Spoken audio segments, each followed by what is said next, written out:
नमस्कार, आप देख रहे हैं 5 की बात और मैं हूं नगमा। और 5 की बात की शुरुआत करते हैं ज्ञानवापी मस्जिद मामले से। ज्ञानवापी का जो मामला है उस पर कोर्ट में सुनवाई हो रही है और आज ही की तारीख है और अभी का वक्त है जब इसके ऊपर फैसला होना है कि क्या वहां पर सर्वे होगा या नहीं होगा। सर्वे हो या ना हो, इस पर बहस अभी भी चल रही है और उसके बाद ही पता चलेगा कि क्या इस सर्वे की इजाजत सुप्रीम कोर्ट देता है या नहीं। तो वाराणसी के ज्ञानवापी मामले में इलाहाबाद हाई कोर्ट में सुनवाई हुई है। हिंदू और मुस्लिम पक्ष ने अपनी दलीलें भी पेश की हैं। मुस्लिम पक्ष जो है वो जिला अदालत के फैसले पर बात करे, ये मुख्य न्यायाधीश ने कहा है। इसके ऊपर जो अभी भी दलीलें दी जा रही हैं और जो सुनवाई है वो चल रही है, इस पर हम बातचीत करेंगे हमारे सहयोगी सौरभ शुक्ला से कि अभी क्या अपडेट है इसके ऊपर। तो सौरभ, आप हमें जानकारी देंगे। इसका वक्त लगभग खत्म हो चुका है, लेकिन इस पर कब तक फैसला आना है? आज ही का दिन है जब इस पर तय होगा कि ये सर्वे हो पाएगा या नहीं। बिल्कुल, देखिए नगमा, सुनवाई चल रही है और जब आज सुबह 3 घंटे 9:30 से लगभग 12:30 बजे तक ये सुनवाई चली थी तो उसमें तमाम दलीलें दी गई थी। तो एंड में जो निकल करके आया पूरी हियरिंग से वो ये आया कि जो इलाहाबाद हाई कोर्ट है, खुद चीफ जस्टिस सुन रहे हैं मामले को गंभीरता को समझते हुए, तो उनका सबसे बड़ा कंसर्न ये है कि एएसआई सर्वे को क्या जो मस्जिद है उसके मूलभूत ढांचे को नुकसान हो सकता है, वो सबसे बड़ा कंसर्न था। इसीलिए कोर्ट ने एएसआई को बुलाया। एएसआई के जो अधिकारी बनारस में थे सर्वे के लिए, उनको बुलाया कि आप कोर्ट आइए 4:30 बजे। और एएसआई के जो अधिकारी हैं वो कोर्ट पहुंच चुके हैं और उन्होंने अपना हलफनामा दाखिल कर दिया है। और कोर्ट ने उनसे कहा कि आप डायस पे आके समझाइए कि आप ये सर्वे कैसे करने वाले हैं, क्योंकि नगमा, आपको याद होगा कि सोमवार को जब ये एएसआई सर्वे कर रहा था और शुरू किया था, तो उस दिन जब सुप्रीम कोर्ट में हियरिंग हुई तो एएसआई ने कहा था कि हम कुछ तोड़फोड़ नहीं कर रहे हैं, हम सिर्फ तस्वीरें ले रहे हैं और रेडियो मैपिंग कर रहे हैं। लेकिन जब कोर्ट में उन्होंने एफिडेविट दिया है तो उसमें उन्होंने ये बात बताई है कि इसमें कुछ टेक्निकलिटीज इन्वॉल्व हैं और कुछ बिलिंग करेंगे और वो मीटर तक जमीन के नीचे हो सकती है और वो मिट्टी पर निर्भर करता है। यानी ड्रिलिंग करने की बात स्वीकार करी है एएसआई ने सर्वे को लेकर के। तो ये बात अब तक तो जो एफिडेविट की कॉपी है वो कोर्ट ने कहा है कि आप बताइए, आप मुस्लिम पक्ष को भी सर्व करिए। और इसके अलावा जो एएसआई ने कहा है कि हमने 24 तारीख को सुबह 9 बजे सर्वे शुरू किया था, तो कोर्ट ने पूछा कि अब तक कितना सर्वे आप कर चुके हैं। तो जिस पर एएसआई के जो अधिकारी हैं वो रिप्लाई कर रहे हैं कि उन्होंने कहा कि हमने अभी सर्वे शुरू किया था और हम अभी एग्जैक्ट साइज क्या है वो ढूंढ ही रहे थे। तब तक कोर्ट ने फैसला ले दिया और उन्होंने कहा है कि 5% का जो सर्वे का काम है पूरा हो चुका है। तो कोर्ट ने ये भी पूछा है एएसआई से कि आपको इस सर्वे को करने में कितना वक्त और लगेगा। तो ऑफिसर ने कहा है कि अगर हम लोग आज या कल से शुरू करते हैं तो 31 जुलाई तक हम लोग पूरा कर सकते हैं। तो सीजे ने कहा है, चीफ जस्टिस ने कहा है, not try to do it by the 31st without causing any damage to the structure। तो सीजीआई ने, चीफ जस्टिस ने कहा है कि आप करिए, लेकिन 31 तारीख तक करिए, लेकिन आप स्ट्रक्चर को डैमेज ना पहुंचे ये देख करके करिए। तो एक बहुत इंपॉर्टेंट ऑब्जर्वेशन यहाँ पर चीफ जस्टिस ने दी है इस वक्त सुनवाई के दौरान। तो नगमा, लगभग ऐसा रुख जो है उससे लग रहा है कि कोर्ट जो है एएसआई के सर्वे का आदेश दे देगा। एएसआई ने अपनी एफिडेविट कोर्ट में फाइल कर दी है और उनसे कोर्ट ने जब पूछा कि आप कब तक कर लेंगे सर्वे का काम, तो उन्होंने बोला कि वो पर क्या वो उसमें ये भी बताना पड़ेगा कि किस तरह से ये सर्वे होगा, क्योंकि काफी सवाल जवाब इस पर भी हुए थे कि डैमेज ना हो, सर्वे कैसे करेंगे, इस तरह के सवाल जवाब भी हुए थे। और ये भी कहा गया था कि हिंदू पक्ष आश्वस्त करे कि खुदाई से मस्जिद को कोई नुकसान नहीं पहुंचेगा, ये हाईकोर्ट ने कहा था। तो ये हलफनामा जो है इसमें किस तरह से यह आश्वासन दिया जा रहा है, इस पे किस तरह की क्या सर्वे होगा, ऊपर से देखा जाएगा, खुदाई होगी, इस तरह की कोई डिटेल्स क्या सामने आई हैं? देखिए वही नगमा बता रहे थे कि जो एएसआई ने एफिडेविट दायर किया उसमें कहा है कि वो मैपिंग कर रहे हैं और 10 मीटर तक वो खुदाई कर सकते हैं, करेंगे 10 मीटर तक की खुदाई। वो डिपेंड करता है कि वो जमीन कैसी है। तो 10 मीटर उनके सर्वे में 10 मीटर की ड्रिलिंग जो है वो इन्वॉल्व होती है। उन्होंने अपनी एफिडेविट में ये बात बोली है। और कोर्ट ने उनसे पूछा कि आपने भी सर्वे का काम कितना पूरा कर लिया, उन्होंने बोला 5%। उन्होंने कोर्ट ने पूछा कि आप कब तक अपना सर्वे का काम पूरा करेंगे, तो उन्होंने बोला 31 जुलाई तक कोशिश कर सकते हैं। तो 31 जी सर्वे का तो कर लें। तो अभी इस वक्त जो चीफ जस्टिस हैं वो एफिडेविट पढ़ रहे हैं कोर्ट में, जो आर्कियोलॉजिकल सर्वे ऑफ इंडिया ने दायर किया है। तो लंबा कुछ मिनटों की बात है, उम्मीद है कि जजमेंट आ जाएगा। और बिल्कुल, तो जैसे ही जी लग रहा है कि जैसे इजाजत मिल जाएगी सर्वे की और आपके पास दोबारा आएंगे जैसे ही जजमेंट आता है।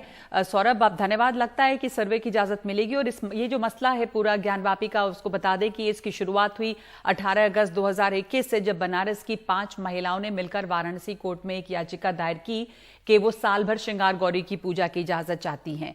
और उसके बाद फिर ये 18 अगस्त की बात है 2021 की, लेकिन 26 अप्रैल 2022 को कोर्ट ने अजय मिश्रा को कोर्ट का कमिश्नर नियुक्त कर दिया और ज्ञानवापी मस्जिद प्रांगण में श्रृंगार गौरी मंदिर का सर्वे करने का आदेश दिया। फिर 6 मई 2022 को कोर्ट कमिश्नर ने ज्ञानवापी मस्जिद के सर्वे का काम शुरू किया, लेकिन मस्जिद पक्ष ने कोर्ट में याचिका दायर करके अजय मिश्रा की निष्पक्षता पर सवाल उठाया, लेकिन अजय मिश्रा को हटाया नहीं गया। 14 मई 2022 को कोर्ट द्वारा नियुक्त सर्वे कमीशन ने ज्ञानवापी मस्जिद का सर्वे शुरू किया और फिर 12 मई 2023 को इलाहाबाद हाई कोर्ट ने कथित शिवलिंग के वैज्ञानिक सर्वे का आदेश दिया। 21 जुलाई 2023 को वाराणसी कोर्ट ने पूरे ज्ञानवापी परिसर में एएसआई सर्वे को मंजूरी दे दी और सुप्रीम कोर्ट ने 26 जुलाई शाम 5 बजे तक सर्वे पर रोक लगाई थी। यानी कि बस अभी जो वो रोक है वो खत्म होती है, वो डेडलाइन। तो अब इस पर फैसला आना है कुछ ही देर में। और जब तक इस पर चर्चा करने के लिए हमारे साथ यहाँ पे मौजूद हैं स्टूडियो में BM पांडे, जो पूर्व निदेशक हैं एएसआई के, स्टूडियो में हमारे साथ हैं। धन्यवाद और स्वागत है आपका सर। हम आपसे जानना चाहेंगे कि जो सर्वे है वो किस तरह से होगा। पारुल खेड़ा है याचिकाकर्ता और शाहिद अली वकील सुप्रीम कोर्ट। तो अभी कुछ मिनटों की बात है जब ये फैसला आना, सर्वे होगा या सर्वे नहीं होगा। लेकिन ये जो आश्वस्त करने की बात है कि किसी तरह से स्ट्रक्चर को नुकसान ना पहुंचे, पारुल खेड़ा, आपको लग रहा है कि ये आश्वस्त कर दिया गया है और सर्वे किया जाएगा, अगर इजाजत मिलती है तो फिर किसी तरह का नुकसान जो है स्ट्रक्चर को नहीं होगा? जी नगमा जी, मैं आपको बता दूं, जो 21 जुलाई को जो डिस्ट्रिक्ट कोर्ट वाराणसी का भी जो ऑर्डर आया था उस पे बहुत साफ लिखा हुआ था कि कोई भी क्षति पहुंचाए विदाउट एनी डैमेज आप उस स्ट्रक्चर की जांच करें। जो एएसआई टीम 24 तारीख को जब सुबह उन्होंने जांच शुरू करी और उन्होंने कुछ एक मिट्टी पत्थर भी नहीं हिलाया, सिवाय मैपिंग हो रही थी, वीडियोग्राफी फोटोग्राफी हो रही थी और कुछ नहीं हो रहा था। पर जैसे कि मुस्लिम पक्ष ने एक रूमर फैलाया कि वहां पे तोड़ फोड़ हो रही है, खुदाई हो रही है, जबकि ऐसा कुछ नहीं हो रहा था, जिसपे सुप्रीम कोर्ट अभी भी कोर्ट में तो ये बात कहा है एएसआई ने ना, ये तो साफ है कि वहां पे ड्रिलिंग तो होगी, उसके बिना आप जो सर्वे करेंगे तो पता कैसे कुछ चलेगा। जी बट वो बहुत लेटर स्टेज पे है जी। पहले जीपीआर के माध्यम से, रेडिएशन के माध्यम से देखा जाएगा, मैपिंग के बाद फिर डेटिंग का प्रोसीजर होगा जिसमें वो देखेंगे क्या एज और नेचर है। उसके बाद अगर उन्होंने कहा जरूरत पड़ेगी तब हम एक्सकवेशन करेंगे, तब खुदाई का काम करेंगे। वो भी आई थिंक कोर्ट के ऑर्डर के निर्देश पे पारुल जी, इस खुदाई से या इस सर्वे से क्या पता करने की कोशिश की जा रही है?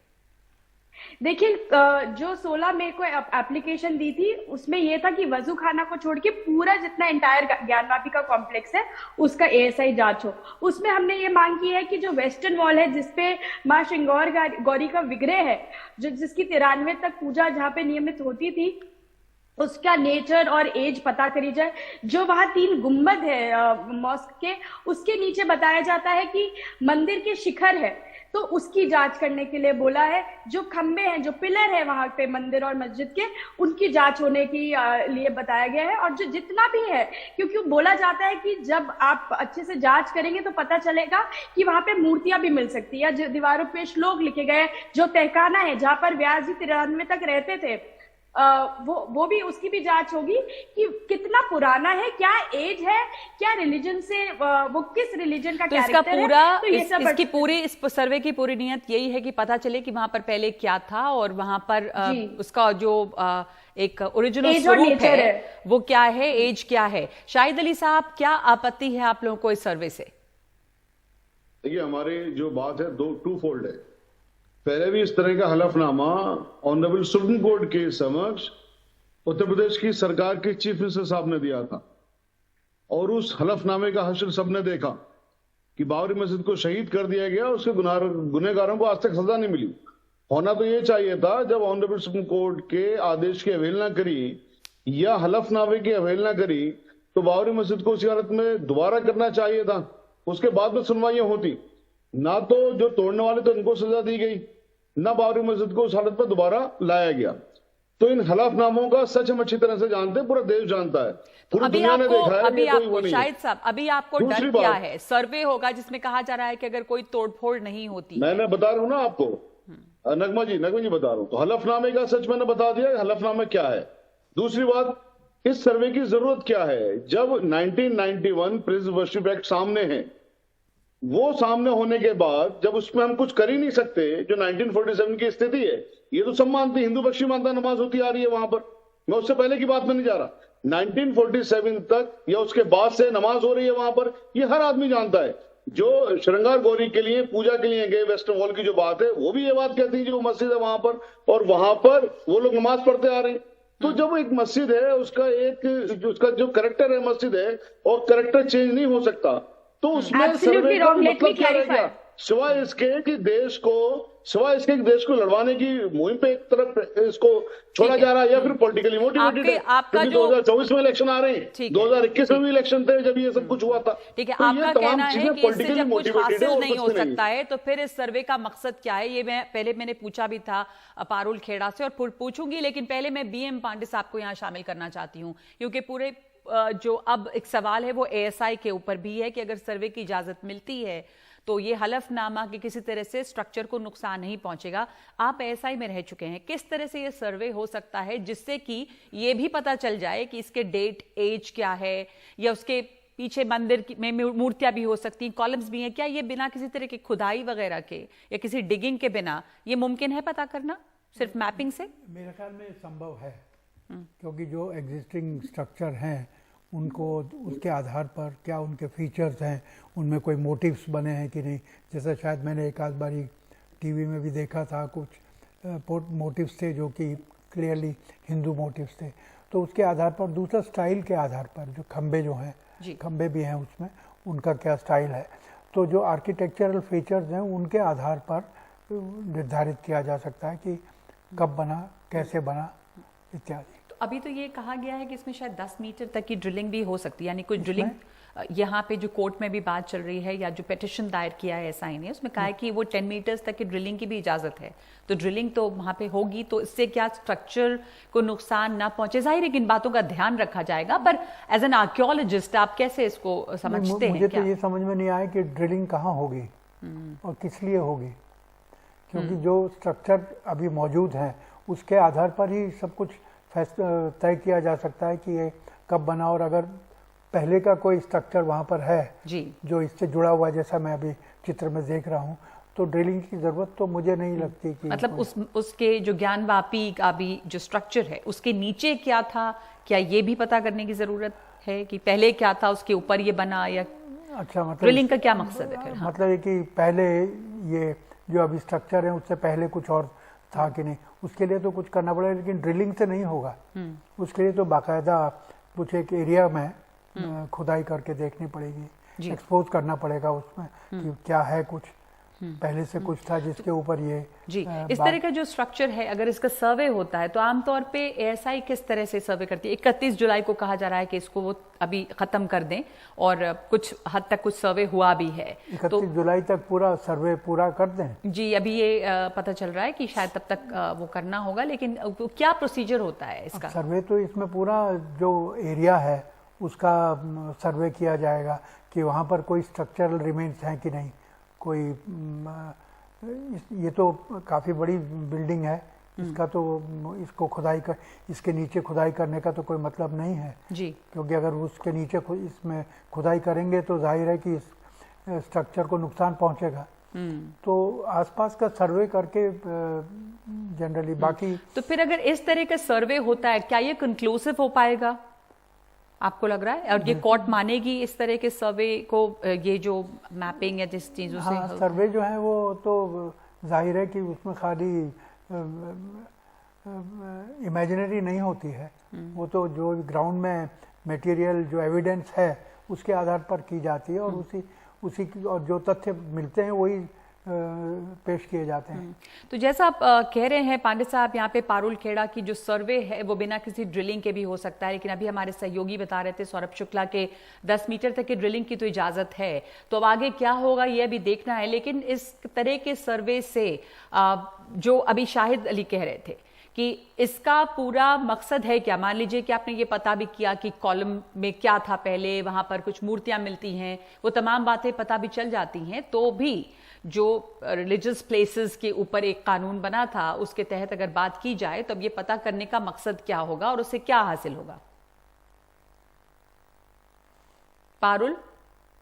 हाँ जी, मैं ये प्लेसेस ऑफ वर्शिप एक्ट की बात करी इन्होंने, तो मैं बता दूं कि 12 सितंबर 2022 को डिस्ट्रिक्ट कोर्ट वाराणसी और 31 मई 2023 को इलाहाबाद हाई कोर्ट ने बता दिया था कि इस पे places of worship act apply नहीं होता है। ये मुस्लिम पक्ष बार बार आई थिंक है कि डिले टैक्टिक्स खेलता है, कभी प्लेसेस ऑफ वर्शिप एक्ट के हवाले से, कभी ये बाइकआउट करते हैं। जो फ्राइडे को भी प्रशासन ये अप्लाई, एक मिनट रुक, ये अप्लाई क्यों नहीं होता है यहाँ पे? देखिए, जो प्लेसेस ऑफ वर्शिप एक्ट है वो कैरेक्टर असर्टेन नहीं करता है। वो ये बोलता है कि 15 अगस्त 1947 तक जो भी कैरेक्टर था उस स्ट्रक्चर का वो फॉलो होगा, बट हमें कैरेक्टर ही नहीं पता, हमें कैरेक्टर ही असर्टेन करना है। इस वजह से अभी तक ये दोनों कोर्ट्स ने तो वही शाहिद ये 15 अगस्त 1947 में ये पता है कि यहाँ पे इसका क्या कैरेक्टर था, ये तब से यहाँ पे नमाज हो रही, तब से ये मस्जिद है उस समय, या कोई संशय है इसके ऊपर? शाहिद अली। इसमें कोई संशय नहीं है। इवन के जो याचिका करता है उनका भी ये कहना है कि यहाँ नमाज पढ़ी जा रही है और इसलिए इन्होंने इजाजत मांगी है। वेस्टर्न वॉल पे हमें इजाजत दे दी जाए। पारुल जी एक मिनट, जिस जगह पर नमाज पढ़ी जा रही है, जिसका आकार मस्जिद की तरह है, जहां पर नमाज लगातार हो रही है, उसका आप क्या कैरेक्टर पता करेंगे साहब, वो क्या है, मस्जिद है या नहीं है? वो तो 1947 से आपका भी मानना ये मस्जिद है। और ऑनरेबल सुप्रीम कोर्ट ने भी जो भी परसों स्टे दिया था उसमें यही बात थी कि साहब चूंकि मेंटेनेबिलिटी सूट की अपने आप में क्वेश्चनेबल है कि ये मेंटेनेबल है या नहीं है, बट हमारे जो मुल्क का कानून भी तो आया है, बट आप गलत बता रहे हैं। आप मेरी बात सुनिए, जो मैंने वक्त लगता है जो मेंटेनेबिलिटी की बात है, लेकिन इसके बीच में ऐसा नहीं कर सकते कि नहीं साहब तो कैरेक्टर इसका जानेंगे। कैरेक्टर किस बात का जानेंगे साहब? जो मस्जिद है। आपका तो खुद मानना ही है कि साहब 1546 में मस्जिद बनवा दी, हिंदू पक्ष का मानना 1546 मस्जिद बनवा दी, तो जो वहां मस्जिद बनवा दी। चलिए, अब तो ये मामला अभी भी कोर्ट में इसके ऊपर बात चल रही है ना कि सर्वे हो या सर्वे ना हो, लेकिन हम सवाल ये भी पूछ रहे हैं कि अगर ये रिलीजियस प्लेसेस का जो प्लेसेस ऑफ वर्शिप एक्ट है अगर वो है तो फिर इस सर्वे का मकसद क्या हो जाता है? इसके आगे क्या होगा? मान लीजिए कि ये पता चल जाता है कि वहां पे क्या था, तो आगे क्या होगा इसके ऊपर? पारुल, आप कह रही हैं कि लागू ही नहीं होता है, लेकिन ये जैसा शाहिद बता रहे हैं कि लागू होता है क्योंकि कैरेक्टर जो है वो उसका साफ है कि 1947 से वहां पर क्या हो रहा था। तो अब ये पता सिर्फ जानने के लिए करना है या क्या करना है वहां पे? देखिए, मैं आपको ये क्लैरिफाई कर दूं, अभी इन्होंने मेंटेनेबिलिटी पे भी बोला है। हम 2 कोर्ट से ये केस जीत चुके हैं मेंटेनेबिलिटी का। मुस्लिम पक्ष हार चुका है, उनका डिसमिस हो गया है प्ली जो है। 12 मई 2022 को डिस्ट्रिक्ट हाई कोर्ट ने और 31 मई 2023 को इलाहाबाद हाई कोर्ट ने मेंटेनेबिलिटी पे हमारे हक में फैसला दिया। मैं पहली बात इन्हें क्लियर कर दूं, तो ये सूट मेंटेनेबल है, इसका यानी कुछ तो होगा। दूसरी बात, 93 तक वहां जो वेस्टर्न वॉल है मॉस्क की, उस पे विग्रह की पूजा होती थी, नियमित पूजा होती थी श्रृंगार गौरी की। और ऐसा माना जाता है कि अगर मस्जिद में किसी भी और कोई कैरेक्टर हो तो वो मस्जिद रहता ही नहीं है। वो एक या तो एक बैरन लैंड पे, खाली एक कोई जमीन पे, या कोई डोनेशन की लैंड पे मस्जिद खड़ा हो सकता है। किसी और रिलीजियस मॉन्यूमेंट पे या किसी और टेंपल या किसी भी उस पे मस्जिद नहीं आप बना सकते हैं। ये जरूर कहा गया है कि किसी तरह के कब्जे की जमीन पे मस्जिद नहीं बनती है। तो वहां पर और वहां पर तहखाना भी था, जो वहां पे व्यास जी 93 तक थे, मस्जिद के अंदर ही है, वो बीच आप कह रही कि 93 तक वहां पे पूजा भी होती थी श्रृंगार गौरी के। एक वेस्टर्न वॉल की आप बात करें तो यही देखना है कि जो ये इसका कैरेक्टर है वो क्या था, और सर्वे हो या ना हो ये जो है अभी तय होगा। बहरहाल सर्वे, पांडे साहब एक आखिरी सवाल आपसे कि सर्वे, अगर सर्वे की इजाजत मिल जाती है यहाँ पे, तो सर्वे जो है ये असर्टेन कर पाएगा कि यहाँ पर पहले क्या था और उसके आगे अगर ये कैरेक्टर, ऐसे तो बहुत सारी यहाँ पे हिंदुस्तान में मस्जिद मंदिर कहीं पे पहले था तो वो बाद में कुछ और इसका कैरेक्टर चेंज हो गया, ऐसे क्या हासिल आपको लगता है कि होता है? जिस हम इसका सर्वे करेंगे तो डिटेल्स में जाएंगे, क्या वहाँ पर जो एग्जिस्टिंग आर्किटेक्चरल मेंबर्स हैं उनमें मोटिव्स कैसे हैं, क्या वो हिंदू मोटिव हैं या कोई नॉन या सेकुलर मोटिव्स हैं जी, जैसे स्वस्तिक है या पूर्ण घट है, ठीक पिलर में अगर बना है तो जाहिर है कि वो कोई इंगित करता है कि ये कोई हिंदू धर्म स्थल रहा होगा जी। तो सर्वे में पूरे ये डिटेल्स आ जाएंगे। जैसा मैंने देखा एक आध फोटो में कुछ मेसन्स मार्क्स भी थे वहाँ पर, और कुछ जो थे उसमें चिन्ह जो है मुझे लगा, मैंने वहाँ तो देखा नहीं है, शायद मुझे वेगली याद आता है वो ऐसे सिंबल्स थे, हिंदू सिंबल्स थे, लेकिन ये तो जब तक ठीक से देखा परखा नहीं जाए तब तक कुछ कहना मूर्खता होगी। बिल्कुल, तो ये सर्वे से साफ होगा और अभी फैसला आना है कि सर्वे होगा या सर्वे नहीं होगा, लेकिन ये सवाल बना हुआ है कि सर्वे होता है, सामने आती हैं बातें, तो उसके बाद क्या। धन्यवाद आप तमाम लोगों का, सबको इंतजार है कि इसके ऊपर अभी क्या कोर्ट इजाजत देता है सर्वे का या नहीं। तो शुक्रिया। 5 की बात में एक ब्रेक ले रहे हैं हम, ब्रेक के बाद लौटते हैं खबरों पे।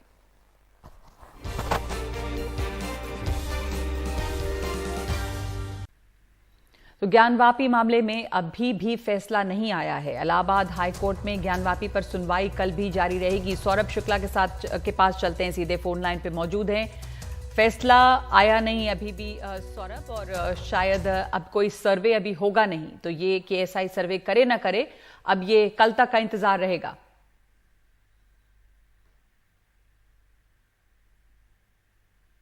सौरभ आप सुन सकते हैं हमें? सुप्रीम कोर्ट ने आज शाम 5 बजे तक, जी बिल्कुल बिल्कुल नगमा, जैसे कि आपको बताया कि सुप्रीम कोर्ट ने आज शाम 5 बजे तक रोक लगाई थी, और जिसको बढ़ा करके अब हाई कोर्ट ने कल शाम 3:30 बजे तक रोक लगा दी है। आज दिन भर सुनवाई चलती रही इलाहाबाद हाई कोर्ट ने।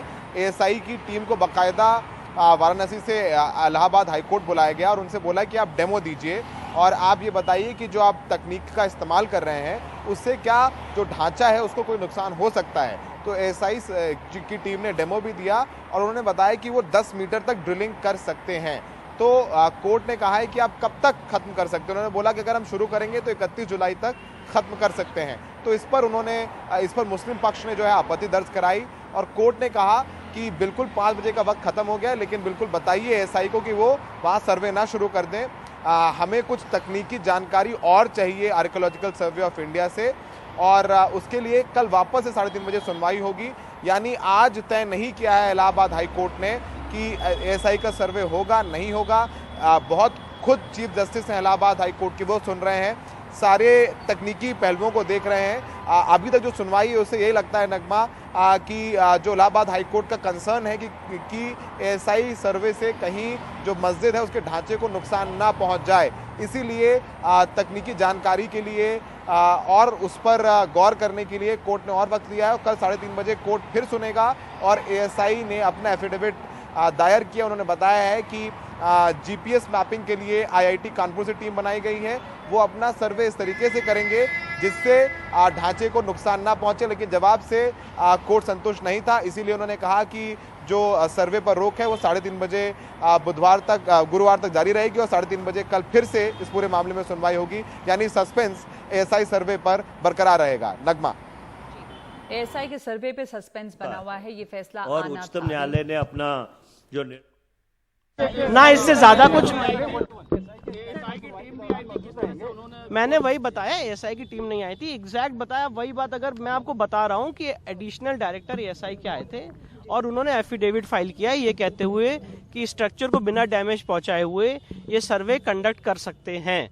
और कल दोबारा, क्योंकि जो मुस्लिम साइड के वकील थे अंजुमन इंतजामिया के, उन्होंने समय मांगा था इस एफिडेविट पे अपना जवाब या कुछ भी पढ़ने के लिए, तो कल दोबारा 3:30 बजे से रखा गया।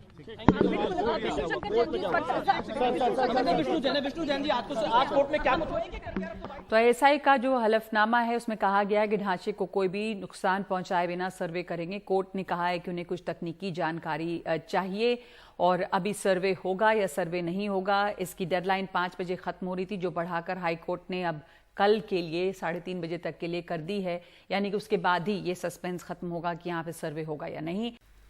बिहार के कटिहार में अनियमित बिजली व्यवस्था को लेकर एक कार्यक्रम के तहत आज बड़ी संख्या में ग्रामीण और स्थानीय जनप्रतिनिधि बारसोई प्रखंड कार्यालय परिसर में प्रदर्शन कर रहे थे। बिजली कटौती के खिलाफ ये प्रदर्शन हो रहा था, जिस दौरान ये हंगामा हुआ है।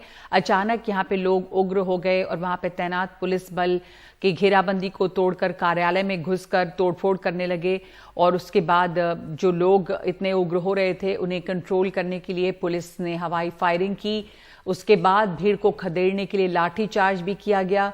पुलिस की फायरिंग में 3 लोगों को गोली लगने की सूचना है, जिससे एक व्यक्ति की मौत घटनास्थल पर ही हो गई है। ये भी खबर इस वक्त आ रही है। अब पहले आपको सुनाते हैं इस पर क्या कहना है बिहार के नेता, बीजेपी के नेता सम्राट चौधरी का। एसपीडीएम से बात करते हैं, दुखद घटना है और अगर जो इस तरह की प्रशासनिक गुंडागर्दी होगा तो विपक्ष चुप नहीं बैठेगा। इस मामला को लेकर के प्रशासनिक अराजकता को ये लाठी और गोली से दबाना चाहेगा। भ्रष्टाचार और अपराध पर जनता आवाज उठाएगी, इसको शांत कराने का गोली और लाठी का प्रयोग करेगा तो विपक्ष इस सरकार की विदाई तक आंदोलन करेगा। नीतीश कुमार जी के राज में बिजली मांगने पर गोली मारने का काम कर रही है। इसलिए बिहार में अब नीतीश कुमार जी के पास सुशासन नहीं है, कोई जनता के लिए व्यवस्था नहीं है और ये पूरी तरह अत्याचारी सरकार हो चुकी, लाठी चलाने वाली सरकार हो चुकी, गोली चलाने वाली सरकार हो चुकी है। इनसे अब कोई उम्मीद नहीं रह चुका है। अब मैं मांग करता हूं कि ये जो हत्या हुई है या हमारे लोग जो घायल हैं कटिहार जिले के बारसोई में, इसके लिए मुख्यमंत्री तुरंत हाई कोर्ट के सिटिंग जज से इस पूरे मामले की जांच कराए और जो दोषी पदाधिकारी इनके खिलाफ कार्रवाई करे। तो मनीष हमारे साथ है। मनीष, ये प्रशासनिक अराजकता की बात की जा रही है यहाँ पर कि गोली और लाठी चलाने वाली सरकार है, लेकिन पहले आपसे जानना चाहेंगे कि ये मामला वहां पर था क्या? बिजली कटौती के लिए यहाँ पे प्रदर्शन हो रहा था, भीड़ उग्र हो गई, फिर लाठी चार्ज, गोली, कौन लोग थे ये? और जो कहा जा रहा है कि पुलिस की फायरिंग में एक व्यक्ति की मौत भी हुई है, तो पुलिस फायरिंग के बारे में भी क्या अब तक जानकारी इसकी पुष्टि हो पाई है? देखिए, पुलिस ने इस फायरिंग की पुष्टि भी की है। एक व्यक्ति की मौत की खबर को भी उन्होंने स्वीकार किया है और कहा है कि 2 व्यक्ति घायल हैं, इनके बारसोई के स्थानीय अस्पताल में अभी फिलहाल इलाज चल रहा है। और ये जो घटना है ये कटिहार जिले के बारसोई में वहां पर जो बिजली विभाग का जो दफ्तर है वो थाने से करीब 100 मीटर की दूरी पर है। वहां पर ये आज प्रदर्शन हो रहा था। फिर बाद में पुलिस का ये कहना है कि जो उस भीड़ में असामाजिक तत्व थे उन्होंने लाठी डंडा और ईंट और पत्थर से जो है बिजली विभाग के कर्मचारियों पर हमला किया। तब वहां पर पुलिस जो है वो पहुंची। पहले पुलिस ने लाठीचार्ज किया, तब भी वहां पर भीड़ तीतर बीतर नहीं हो रही थी। तब उनको, चूंकि भीड़ इतनी ज्यादा एक तरह से अनियंत्रित थी कि उनको फायरिंग करना पड़ा, जिसमें एक व्यक्ति की मौत की खबर की उन्होंने पुष्टि की है और 2 लोगों का इलाज चल रहा है।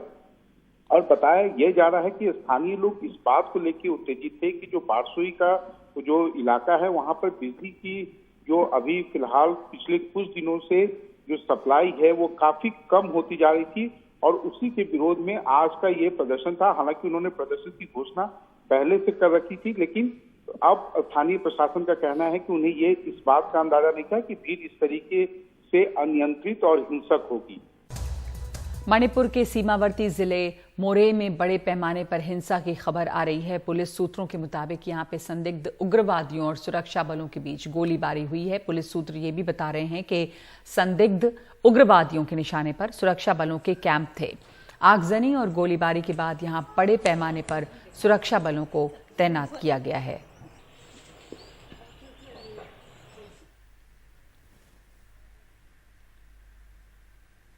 तो मणिपुर की स्थिति चिंताजनक बनी हुई है। 5 की बात में आज के लिए इतना ही। नमस्कार।